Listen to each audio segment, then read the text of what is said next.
ನಮಸ್ಕಾರ ವೀಕ್ಷಕರೇ, ಸುದ್ದಿ ನ್ಯೂಸ್ ಬುಲೆಟಿನ್ಗೆ ಸ್ವಾಗತ. ನಾನು ದಯಾಮಣಿ.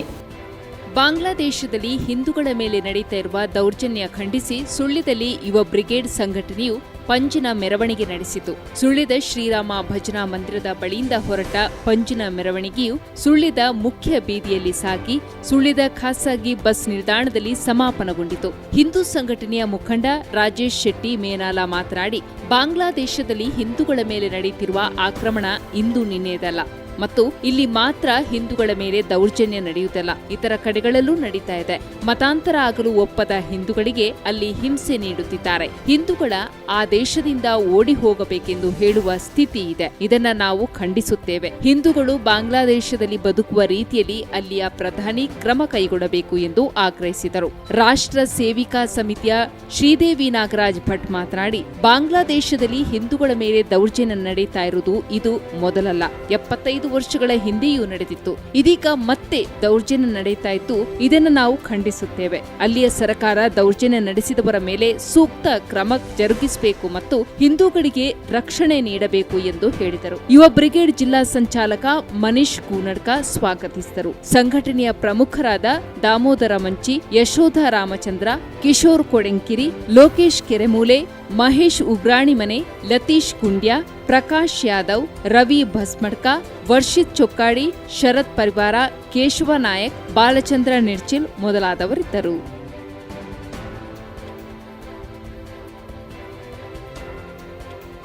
ಸರಕಾರದ ಆದೇಶದಂತೆ ಪ್ರಾಥಮಿಕ ಶಾಲಾ ತರಗತಿಗಳು ಅಕ್ಟೋಬರ್ 25ರಂದು ಆರಂಭವಾಗಲಿದ್ದು, ಪೂರ್ವ ತಯಾರಿ ಎಂಬಂತೆ ಇಬ್ಬರು ಪುಟಾಣಿಗಳು ತಾವು ದಿನನಿತ್ಯ ಸಾಗಬೇಕಾದ ರಸ್ತೆಯನ್ನ ತಾವೇ ದುರಸ್ತಿಪಡಿಸುವ ದೃಶ್ಯ ಕಂಡುಬಂದಿದೆ. ಬೆಳ್ಳಾರಿ ಗ್ರಾಮದ ಮುಡಾಯಿ ತೋಟ ಬೆಳ್ಳಾರ ರಸ್ತೆಯ ಮಂಡೇಪು ಎಂಬಲ್ಲಿ ಮಣ್ಣಿನ ರಸ್ತೆಯು ಕೆಸರುಮಯವಾಗಿದ್ದು ನಡೆದುಕೊಂಡು ಹೋಗಲು ಅಸಾಧ್ಯವಾಗಿದೆ. ಇದೀಗ ಪ್ರಾಥಮಿಕ ಶಾಲೆ ಆರಂಭಕ್ಕೆ ಸರ್ಕಾರ ದಿನ ನಿಗದಿಪಡಿಸಿದ್ದು, ಆ ರಸ್ತೆಯಲ್ಲಿ ನಡೆದುಕೊಂಡು ತಮ್ಮ ಶಾಲಾ ಸಮವಸ್ತ್ರದಲ್ಲಿ ಕೆಸರಾಗುವುದು ಗ್ಯಾರಂಟಿ ಎಂದು ತಿಳಿದ ಸಮೀಪದ ನಿವಾಸಿಗಳಾದ ಸಂತೋಷ್ ಮತ್ತು ಕೇಶವ ಎಂಬವರ ಮಕ್ಕಳಾದ 2ನೇ ತರಗತಿಯ ವಲ್ಲೀಶಾರಾಮ ಮತ್ತು ತನ್ವಿ ಹಾರೆ ಹಿಡಿದು ರಸ್ತೆಯಲ್ಲಿ ತುಂಬಿರುವ ಕೆಸರನ್ನ ಬದಿಗೆ ಸರಿಸಿ ಗುಂಡಿಯಲ್ಲಿ ತುಂಬಿಕೊಂಡಿರುವ ನೀರನ್ನ ಹೊರಗೆ ಬಿಡುವ ಪ್ರಯತ್ನ ಮಾಡಿದ್ದಾರೆ. ಈ ರಸ್ತೆಯ ಮೇಲೆ ಈ ಪುಟಾಣಿಗಳಿಗಿರುವ ಪ್ರೀತಿ, ಅಭಿವೃದ್ಧಿಯ ಹೊಣೆ ಹೊರಬೇಕಾದ ದೊಡ್ಡವರಿಗೆ ಯಾಕಿಲ್ಲ ಎಂಬ ಪ್ರಶ್ನೆ ಮೂಡಿದೆ.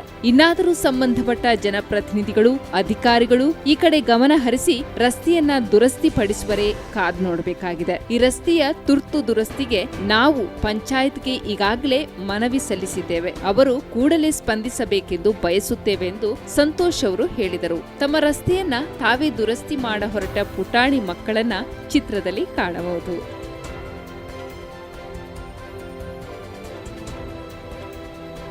ಸುಳ್ಯ ತಾಲೂಕಿನಲ್ಲಿ ಇಂದು ಸುಳ್ಯದಲ್ಲಿ ಮಾತ್ರ 1 ಕೊರೋನಾ ಪಾಸಿಟಿವ್ ದೃಢಪಟ್ಟಿದೆ.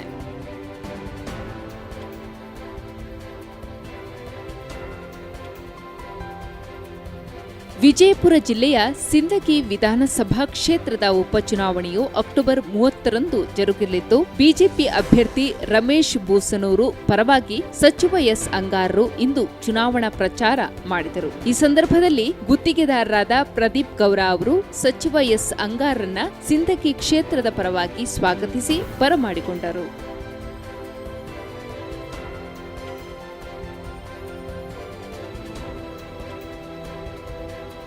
ಒಡಿಯೂರು ಶ್ರೀ ಗುರುದೇವ ಸೇವಾ ಬಳಗ ಅಂಕತಡ್ಕ, ಒಡಿಯೂರು ಶ್ರೀ ಗ್ರಾಮ ವಿಕಾಸ ಯೋಜನೆ ಪ್ರಾಯೋಜಿತ ಪಾಲ್ತಾಡಿ ಘಟಕ ಸಮಿತಿ ಸಹಯೋಗದೊಂದಿಗೆ ಕೆವಿಜಿ ಆಯುರ್ವೇದ ವೈದ್ಯಕೀಯ ಮಹಾವಿದ್ಯಾಲಯದ ರಾಷ್ಟ್ರೀಯ ಸೇವಾ ಯೋಜನಾ ಘಟಕವು ಒಡಿಯೂರು ಶ್ರೀಗಳ ಷಟ್ಯಬ್ದ ಸಂಭ್ರಮ ಜ್ಞಾನವಾಹಿನಿ ಕಾರ್ಯಕ್ರಮದ ಪ್ರಯುಕ್ತ ಉಚಿತ ಆಯುರ್ವೇದ ವೈದ್ಯಕೀಯ ತಪಾಸಣಾ ಶಿಬಿರ ಹಾಗೂ ಮಾಹಿತಿ ಕಾರ್ಯಕ್ರಮ ನಡೆಯಿತು. ಈ ಕಾರ್ಯಕ್ರಮವನ್ನು ಕೆವಿಜಿ ಆಯುರ್ವೇದ ವೈದ್ಯಕೀಯ ಮಹಾವಿದ್ಯಾಲಯದ ಪ್ರಾಂಶುಪಾಲರಾದ ಡಾಕ್ಟರ್ ಲೀಲಾಧರ್ ಡಿವಿಯವರು ಉದ್ಘಾಟಿಸಿ ಆಯುರ್ವೇದದ ಬಗ್ಗೆ ಅರಿವನ್ನ ಮೂಡಿಸಿದರು. ಉಚಿತ ಆಯುರ್ವೇದ ವೈದ್ಯಕೀಯ ತಪಾಸಣಾ ಶಿಬಿರ ಮತ್ತು ಮಾಹಿತಿ ಕಾರ್ಯಕ್ರಮವನ್ನು ಕಾಲೇಜಿನ ತಜ್ಞ ವೈದ್ಯರ ತಂಡ ನಡೆಸಿಕೊಟ್ಟರು. ಸುಮಾರು 83 ಆರೋಗ್ಯ ಆಕಾಂಕ್ಷಿಗಳು ಇದರ ಪ್ರಯೋಜನವನ್ನ ಪಡೆದರು. ಕಾರ್ಯಕ್ರಮದಲ್ಲಿ ಎನ್ಎಸ್ಎಸ್ ಘಟಕಾಧಿಕಾರಿ ಡಾಕ್ಟರ್ ಪ್ರಮೋದ್ ಪಿಎ ಮತ್ತು ವಿದ್ಯಾರ್ಥಿಗಳು ಉಪಸ್ಥಿತರಿದ್ದರು.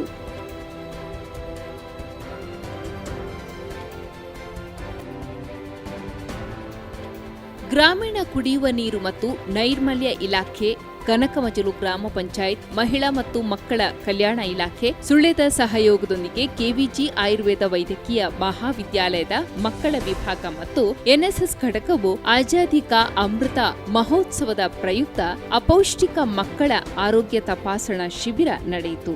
ಈ ಕಾರ್ಯಕ್ರಮದಲ್ಲಿ ಕೆವಿಜಿ ಆಯುರ್ವೇದ ವೈದ್ಯಕೀಯ ಮಹಾವಿದ್ಯಾಲಯದ ಮಕ್ಕಳ ತಜ್ಞ ಮತ್ತು ಎನ್ಎಸ್ಎಸ್ ಘಟಕಾಧಿಕಾರಿ ಡಾಕ್ಟರ್ ಪ್ರಮೋದ್ ಪಿಎ ಅವರು ಮಕ್ಕಳಲ್ಲಿ ಅಪೌಷ್ಟಿಕತೆ ನಿವಾರಣೆಯ ಬಗ್ಗೆ ಮಾಹಿತಿಯನ್ನು ನೀಡಿದರು. 34 ಆರೋಗ್ಯ ಆಕಾಂಕ್ಷಿಗಳಾದ ಮಕ್ಕಳು ಮತ್ತು ಹೆತ್ತವರು ಈ ಶಿಬಿರದ ಪ್ರಯೋಜನವನ್ನು ಪಡೆದರು. ಕಾಲೇಜಿನ ತಜ್ಞ ವೈದ್ಯರ ತಂಡ ಮತ್ತು ಎನ್ಎಸ್ಎಸ್ ವಿದ್ಯಾರ್ಥಿಗಳು ಭಾಗವಹಿಸಿದ್ದರು.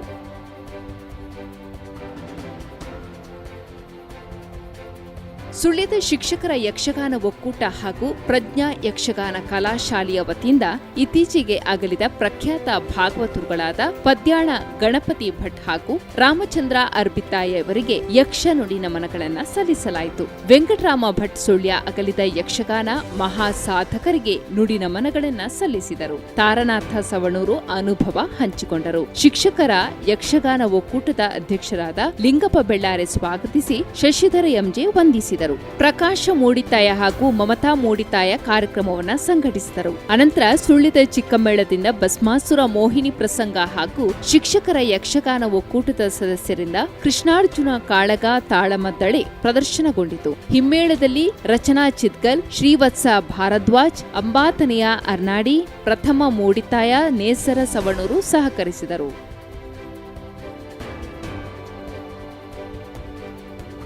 ನ್ಯೂಸ್ ಮುಂದುವರಿತೆ, ಸಣ್ಣದೊಂದು ವಿರಾಮದ ನಂತರ. ದೀಪದಿಂದ ದೀಪವ ಹಚ್ಚಬೇಕು ಮಾನವ, ಪ್ರೀತಿಯಿಂದ ಪ್ರೀತಿ ಹಂಚಲು. ಭೇದವಿಲ್ಲ ಬೆಂಕಿಗೆ, ದ್ವೇಷವಿಲ್ಲ ಬೆಳಕಿಗೆ, ನೀ ತಿಳಿಯೋ. ಸುದ್ದಿ ಬಿಡುಗಡೆ ದೀಪಾವಳಿ ವಿಶೇಷಾಂಕ. ದೀಪದ ಹಬ್ಬಕ್ಕೆ ಸುದ್ದಿಯ ಅಕ್ಷರ ದೀಪ. ಪ್ರತಿಪುಟವು ವರ್ಣಮಯ, ಪ್ರತಿಪುಟವು ವೈವಿಧ್ಯಮಯ. ವಿಚಾರಗಳ ಹೂರಣ, ಅಂಕಣಗಳ ತೋರಣ, ಮುತ್ತು ಕಂದಮ್ಮಗಳ ಭಾವಚಿತ್ರ ಸಂಪುಟ ಶೀಘ್ರದಲ್ಲೇ ಮಾರುಕಟ್ಟೆಗೆ. ನಿಮ್ಮ ಪ್ರತಿಗಳನ್ನ ಹತ್ತಿರದ ಸುದ್ದಿ ಏಜೆಂಟರಲ್ಲಿ ಕಾದಿರಿಸಿಕೊಳ್ಳಿ. ವಿಶೇಷಾಂಕ ಬೆಳಕಿನ ಹಬ್ಬಕ್ಕೆ ಅಕ್ಷರ ಔತಣ. ಬ್ರೇಕ್ನ ಬಳಿಕ ಮತ್ತೆ ನ್ಯೂಸ್ ಬುಲೆಟಿನ್ಗೆ ಸ್ವಾಗತ. ಕೊಡಗು ಸಂಪಾಜೆ ಗ್ರಾಮದ ಪಯಸ್ವಿನಿ ಪ್ರಾಥಮಿಕ ಕೃಷಿ ಪತ್ತಿನ ಸಹಕಾರಿ ಸಂಘ ನಿಯಮಿತ 2020-21ನೇ ಸಾಲಿನ ವಾರ್ಷಿಕ ಮಹಾಸಭೆಯು ಸಂಪಾಜೆ ಶ್ರೀ ಪಂಚಲಿಂಗೇಶ್ವರ ಸಭಾಭವನದಲ್ಲಿ ನಡೆಯಿತು. ಸಭೆಯ ಅಧ್ಯಕ್ಷತೆಯನ್ನ ಸಂಘದ ಅಧ್ಯಕ್ಷರಾದ ಎನ್ಸಿ ಅನಂತ್ ಅವರು ವಹಿಸಿದ್ದರು. ಸಂಘದ ನಿರ್ದೇಶಕರು, ಮುಖ್ಯ ಕಾರ್ಯನಿರ್ವಹಣಾಧಿಕಾರಿಗಳು ಉಪಸ್ಥಿತರಿದ್ದರು. 2020-21ರ ಸಾಲಿನ ಆಡಳಿತ ಮಂಡಳಿಯ ವರದಿಯನ್ನ ಪರಿಗಣಿಸಿ ವರದಿಯ ವಿವರದಲ್ಲಿ ಪಾಲು ಬಂಡವಾಳ ಸಂಸ್ಥೆಯಲ್ಲಿ ಸದರಿ 2585 ಜನ ಸದಸ್ಯರಿದ್ದು, ಇವರಿಂದ ಭರ್ತಿಯಾದ ಬಂಡವಾಳ 205.40 ಲಕ್ಷವಿದ್ದು, ಸರ್ಕಾರದ ಪಾಲು ಬಂಡವಾಳ 1.25 ಲಕ್ಷದಷ್ಟಿರುತ್ತದೆ. ಠೇವಣಿ ಮೊತ್ತವು 1930.28 ಲಕ್ಷದಷ್ಟಿರುತ್ತದೆ. ಸಂಸ್ಥೆಯಲ್ಲಿ ಹೊರಗಿನ ಸಾಲಗಳು ಸಂಘವು ಕೊಡಗು ಜಿಲ್ಲಾ ಸಹಕಾರ ಕೇಂದ್ರ ಬ್ಯಾಂಕ್ನಿಂದ 1178 ಈ ಜನ ಸದಸ್ಯರಿಗೆ 1784.48 ಲಕ್ಷಗಳ ಕೆಸಿಸಿ ಮಿತಿ ಮಂಜೂರಾತಿ ಮಾಡಿಸಿದ್ದು, 1150.66 ಲಕ್ಷಗಳ ಸಾಲ ಹೊಂದಿಕೊಳ್ಳುತ್ತದೆ ಹಾಗೂ ಜಿಲ್ಲಾ ಬ್ಯಾಂಕ್ಗೆ ಯಾವುದೇ ವಾಯ್ದೆ ಮೀರಿದ ಸಾಲ ಪಾವತಿಸಲು ಬಾಕಿ ಇರುವುದಿಲ್ಲ. ಸದಸ್ಯರ ಸಾಲಗಳ ಮಾಹಿತಿಯಲ್ಲಿ ಸದಸ್ಯರ ಅವಶ್ಯಕತೆಗಳಿಗನುಸಾರವಾಗಿ 1098 ಸದಸ್ಯರಿಗೆ 1321.76 ಲಕ್ಷಗಳ ಕಿಸಾನ್ ಕ್ರೆಡಿಟ್ ಸಾಲವನ್ನ ವಿತರಿಸಲಾಗಿದೆ. ಎಲ್ಲಾ ಸಾಲಗಳು ಸೇರಿದಂತೆ ಒಟ್ಟು 2433.51 ಲಕ್ಷಗಳ ಸಾಲ ವಿತರಿಸಲಾಗಿದೆ. ಸದಸ್ಯರ ಒಟ್ಟು ಸಾಲದ ಮರುಪಾವತಿ 97.36% ಆಗಿರುತ್ತದೆ. ಇನ್ನು 64.12 ಲಕ್ಷಗಳ ಸಾಲ ವಾಯ್ದೆ ಮೀರಿದ ಸಾಲ ಬಾಕಿ ಇದೆ. ಸಂಘವು ಪ್ರಸಕ್ತ ಸಾಲಿನಲ್ಲಿ 180.03 ಕೋಟಿಗಳಿಗೂ ಮೀರಿ ವ್ಯವಹಾರ ಮಾಡಿರುತ್ತದೆ. ಕೊರೋನಾ ಆರಂಭದ ದಿನಗಳಲ್ಲಿ ಸಂಘದ ಸದಸ್ಯರು ಸಂಕಷ್ಟದಲ್ಲಿದ್ದಾಗ ಸಂಘವು ಸದಸ್ಯರ ಅವಶ್ಯಕತೆಗೆ ವರ್ಷಗಳಿಗೆ ತಕ್ಕಂತೆ 6 ತಿಂಗಳಿಗೆ ಮೀರದಂತೆ ಒಬ್ಬ ಸದಸ್ಯನಿಗೆ 20,000 ಸಾಲ ನೀಡುವ ಮಹತ್ವದ ತೀರ್ಮಾನ ಕೈಗೊಂಡಿದೆ. ಈ ವರ್ಷ ಕೂಡ ಸಂಘದ ಸದಸ್ಯರ ಮಕ್ಕಳನ್ನ ಪ್ರೋತ್ಸಾಹಿಸುವ ನಿಟ್ಟಿನಲ್ಲಿ ಎಸ್ಎಸ್ಎಲ್ಸಿ ಮತ್ತು ಪಿಯುಸಿಯಲ್ಲಿ 85% ಹಾಗೂ ಅದಕ್ಕಿಂತ ಹೆಚ್ಚಿಗೆ ಅಂಕ ಪಡೆದ ಸದಸ್ಯರ ಮಕ್ಕಳಿಗೆ ಸಂಘದ ವತಿಯಿಂದ ಪ್ರೋತ್ಸಾಹ ಧನ ನೀಡುವ ಯೋಜನೆಯನ್ನ ಕೈಗೊಂಡಿರುತ್ತೇವೆ. ಸಂಸ್ಥೆಯು ಆಡಳಿತ ನಿರ್ವಹಣೆ, ಸದಸ್ಯರ ಸ್ಪಂದನೆ, ಸಾಲದ ವ್ಯವಹಾರ, ಮರುಪಾವತಿ, ಆಧುನಿಕ ವ್ಯವಸ್ಥೆಗಳ ಅಳವಡಿಕೆ, ಲೆಕ್ಕಪತ್ರದಲ್ಲಿ ಪಾರದರ್ಶಕತೆ ಹಾಗೂ ಇತ್ಯಾದಿ ವಿಷಯಗಳಲ್ಲಿ ತಾಲೂಕಿನಲ್ಲಿ ಅತ್ಯುತ್ತಮ ಸಹಕಾರ ಸಂಘ ಪ್ರಶಸ್ತಿಯನ್ನ ಪಡೆಯಿತು ಹಾಗೂ ಪೇಶ್ವಿನಿ ಸಹಕಾರಿ ಸಂಘದ ಕಾರ್ಯಚಟುವಟಿಕೆಯನ್ನ ವಿವರಿಸಿದರು.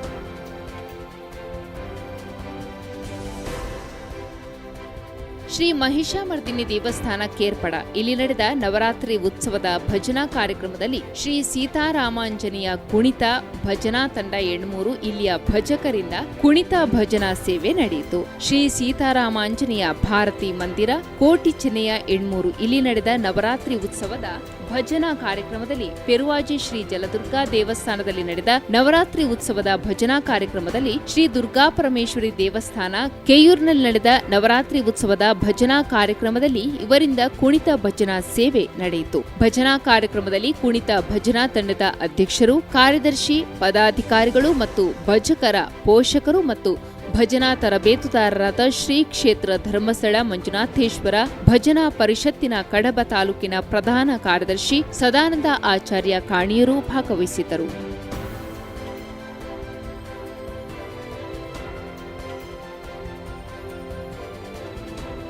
ಸುಳ್ಯದ ವಾಸ್ಟರ್ ಸಂಗೀತ ಬಳಗದ 2ನೇ ವರ್ಷದ ವಾರ್ಷಿಕೋತ್ಸವದ ಪ್ರಯುಕ್ತ ಸಂಗೀತ ಸಿಂಚನ ಪ್ರಶಸ್ತಿ ಪತ್ರ ಪ್ರದಾನ ಮತ್ತು ಪ್ರತಿಭಾ ಪ್ರದರ್ಶನ ಕಾರ್ಯಕ್ರಮವು ಅಕ್ಟೋಬರ್ 24ರಂದು ಸುಳ್ಯದ ದೇವಮ್ಮ ಕಾನತ್ತಿಲ ಸಭಾಭವನದಲ್ಲಿ ನಡೆಯಿತು.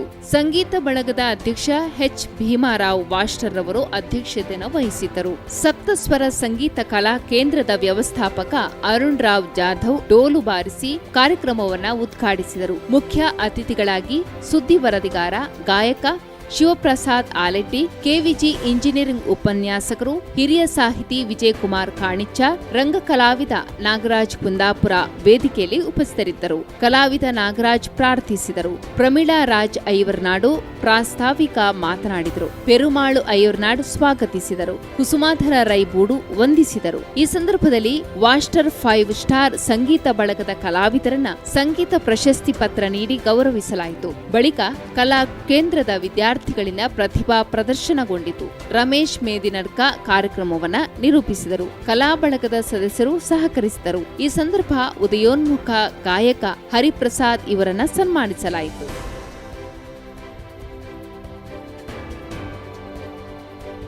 Sullia Rangamayuri Kalashale, signature dance company Mysuru, ಸುದ್ದಿ ಸಮೂಹ ಸಂಸ್ಥೆ ಇದರ ಸಹಯೋಗದಲ್ಲಿ ಕನ್ನಡ ರಾಜ್ಯೋತ್ಸವದ ಪ್ರಯುಕ್ತ ತಾಲೂಕು ಮಟ್ಟದ ಡಾನ್ಸ್ ಸ್ಪರ್ಧೆ ಸುಳ್ಯ ಡ್ಯಾನ್ಸಿಂಗ್ ಸ್ಟಾರ್ 2021 ನವೆಂಬರ್ 7ರಂದು ರಂಗಮಯೂರಿ ಕಲಾಶಾಲೆಯಲ್ಲಿ ನಡೆಯಲಿದೆ. ಜೂನಿಯರ್ ಮತ್ತು ಸೀನಿಯರ್ ವಿಭಾಗದಲ್ಲಿ ಸೋಲೋ ನೃತ್ಯ ಸ್ಪರ್ಧೆ ನಡೆಯಲಿರುವುದು. ಪ್ರಥಮ, ದ್ವಿತೀಯ, ತೃತೀಯ ನಗದು ಬಹುಮಾನ ಹಾಗೂ ವಿಜೇತ ಸ್ಪರ್ಧಿಗಳಿಗೆ ಡ್ಯಾನ್ಸಿಂಗ್ ಸ್ಟಾರ್ ಟ್ರೋಫಿ ನೀಡಲಾಗುವುದು. ಜೂನಿಯರ್ ವಿಭಾಗಕ್ಕೆ 4 ರಿಂದ 9 ವರ್ಷದ ಒಳಗಿನ ಮಕ್ಕಳಿಗೆ ಅವಕಾಶ, ಸೀನಿಯರ್ ವಿಭಾಗದಲ್ಲಿ 10 ರಿಂದ 16 ವರ್ಷದ ಒಳಗಿನ ಮಕ್ಕಳಿಗೆ ಅವಕಾಶ ಇರುವುದಾಗಿ ಸಂಘಟಕರು ತಿಳಿಸಿದ್ದಾರೆ. ಆಸಕ್ತ ಸ್ಪರ್ಧಿಗಳು ಸ್ಪರ್ಧೆಯಲ್ಲಿ ಭಾಗವಹಿಸಲು ಹಾಗೂ ಮಾಹಿತಿಯನ್ನು ಪಡೆದುಕೊಳ್ಳಲು ಸುಳ್ಯ ಸುದ್ದಿ ಬಿಡುಗಡೆ ಕಚೇರಿಯನ್ನು ಸಂಪರ್ಕಿಸಬಹುದು.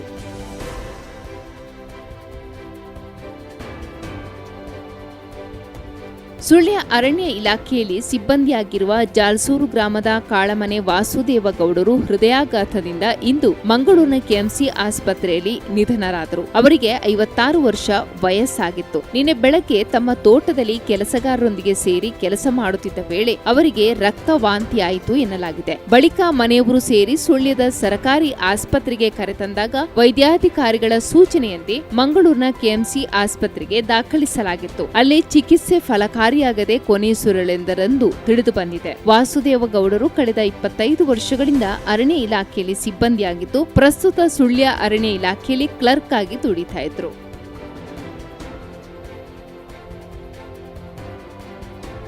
ಸುಳ್ಯ ತಾಲೂಕಿನ ಮಂಡೆಕೋಲು ಗ್ರಾಮದ ಪಂಜಿಕಲ್ಲು ವೆಂಕಪ್ಪ ಗೌಡರು ಹೃದಯಾಘಾತದಿಂದ ನಿನ್ನೆ ರಾತ್ರಿ ನಿಧನರಾದರು. ಅವರಿಗೆ 78 ವರ್ಷ ವಯಸ್ಸಾಗಿತ್ತು. ಕೃಷಿಕರಾಗಿದ್ದ ಅವರು ಜೇನು ಕೃಷಿಯಲ್ಲೂ ಪರಿಣತಿಯನ್ನ ಪಡೆದಿದ್ದರು.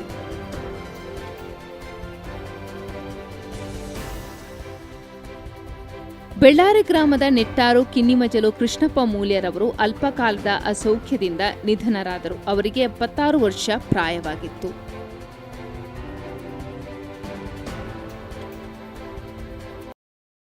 ಇದಿವತ್ತಿನ ನ್ಯೂಸ್ ಬುಲೆಟಿನ್. ನಿರಂತರ ನ್ಯೂಸ್ ಅಪ್ಡೇಟ್ಸ್ಗಳಿಗಾಗಿ ನೋಡ್ತಾ ಇರಿ ಸುದ್ದಿ ನ್ಯೂಸ್ ವೆಬ್ಸೈಟ್. ನಮಸ್ಕಾರ.